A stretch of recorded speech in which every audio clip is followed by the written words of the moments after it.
بسم اللہ الرحمن الرحیم۔ السلام علیکم ناظرین، اگر آپ نے ابھی تک میرے چینل کو سبسکرائب نہیں کیا تو پلیز میرے چینل کو سبسکرائب کر دیں۔ کھڑے ہو کر مباشرت کرنے سے پیٹ باہر نکل آتا ہے اور گھٹنوں بھی کمزور ہو جاتے ہیں۔ بارش کے موسم میں مباشرت کرنے سے عذاب ڈھیلے ہو جاتے ہیں۔ گرمیوں میں دوپہر کو پیٹ پر کھانا کبھی نہ کھاؤ ورنہ آنتیں کمزور ہو جائیں گی۔ سونے سے پہلے کمر کے بل لیٹ کر اپنی ٹانگوں کو کچھ دیر اٹھا لینے سے وزن میں کمی آ جاتی ہے۔ برف چوسنے کی عادت سے تھائرائیڈ کا مرض ہو جاتا ہے۔ قبض کی شکایت رہتی ہو تو پالک میں ثابت لال مرچ ڈال کر کھا لیا کرو، قبض سے ہمیشہ کے لیے نجات مل جائے گی۔ خون کی کمی کا شکار افراد گنے کا جوس ضرور پئیں۔ کسی بیماری کی وجہ سے جسم سے چنگاڑیاں یا ہاتھ پاؤں جلتے ہو تو خشک دھنیا پیس کر مصری میں ملا کر کھائیں۔ آٹے کا بچا ہوا پانی پی لینے سے پیشاب کے قطرے آنا بند ہو جاتے ہیں۔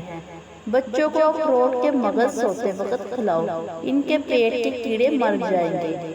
کچا شلجم کھاؤ، دماغ اور نظر تیز ہو جائے گی۔ شلجم پتھری اور کھانسی کو روکتا ہے۔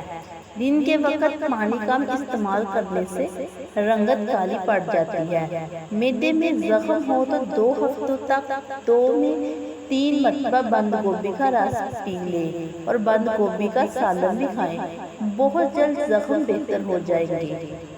سونے سے پہلے تھوڑا سا زیرہ پھاپ لینے سے گاجر کو پیس کر سونگنے سے ہچکی فوراً رک جاتی ہے۔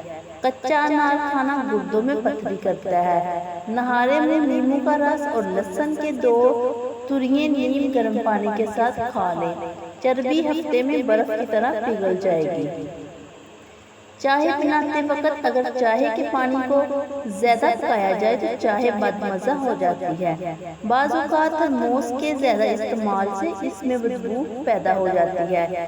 اس بو کو دور کرنے کے لیے گرم پانی میں 1 چمچ سرکہ ملا کر تھرموس میں ڈال دیں اور 1-آدھا گھنٹے یا معمول اس کے اندر رکھ دیں۔ اس کے بعد تھرموس کو صاف پانی سے دھو لیں، وہ ختم ہو جائے گی۔